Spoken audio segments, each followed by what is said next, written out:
તો આરબીઆઈએ વ્યાજદર કાપ આપ્યો અને હવે વ્યાજદર કાપને પગલે તમારા લોનના હપ્તા પણ થોડા ઘણા ઓછા થતા દેખાશે આવનારા સમયની અંદર. તો અમે ગણિત લઈને આવ્યા છીએ કે જ્યાં આગળ ખાસ કરીને જે આ વ્યાજદર કાપ આવે છે તો કેટલું ફાયદો તમને થઈ શકે છે એના પર એક વખત વાત કરી લઈએ. તો જુઓ, ખાસ કરીને જો તમારી 50 લાખની હોમ લોન છે અને 20 વર્ષનો સમયગાળો છે તો અત્યારે 9% હિસાબે તમે 44,986 રૂપિયાનું ઈએમઆઈ ભરી રહ્યા છો. હવે આની અંદર જો બેંક આ પૂરેપૂરો 5% એટલે કે 0.25%નો વ્યાજદર કાપ તમને આપે છે તો તમારું જે મંથલી ઈએમઆઈ જે છે એ 44,186 પર આવી જશે.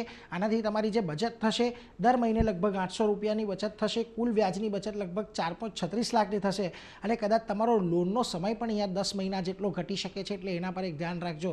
પરંતુ જો તમારી લોન અહીંયાથી વધારેની છે, 75 લાખની આજુબાજુની છે અને આ જ સમયગાળો અને આ જ ઇન્ટરેસ્ટ રેટ પર જો તમને લોન મળી છે તો તમારો 9% લેખે લગભગ 67,480નું ઈએમઆઈ અત્યારે આવતું હશે અને જો 5%નો વ્યાજદર કાપ આવી જાય છે તો પછી તમને અહીંયાથી ઈએમઆઈ થોડું ઓછું થતું દેખાશે અને 66,278 પર આવતું દેખાશે. અને આને કારણે જે તમારી બચત થશે, જુઓ 1200 રૂપિયાની લગભગ મહિને બચત થશે. ઓવરઓલ જે તમે વ્યાજ ચૂકવો છો એમાં 6.5 લાખ રૂપિયાની બચત થશે અને લોનનો સમય લગભગ 10 મહિના જેટલો અહીંયા ઘટતો દેખાશે. અને જો તમારી લોન 1 કરોડની આજુબાજુની છે એના પર પણ 9%નું વ્યાજ અને 20 વર્ષનો સમયગાળો છે તો અત્યારે તમને 89,973નો એક ઈએમઆઈ આવતો હોવો જોઈએ અને એની સામે આ 5%નો વ્યાજદર કાપ આવ્યા બાદ તમને 88,371નો એક હપ્તો આવી શકે છે. અને આની અંદર જે તમારી બચત છે એ થોડી ઘણી વધતી દેખાશે. લગભગ 1600 રૂપિયા મહિનાની બચત, 8.73 લાખની વ્યાજની કુલ બચત થશે અને 10 મહિનાનો તમારો લોનનું ટેન્યુઅર ઘટી શકે છે. પરંતુ ખાસ વાત એ ધ્યાન રાખવાની કે બેંકો મોટેભાગે પૂરેપૂરો વ્યાજદર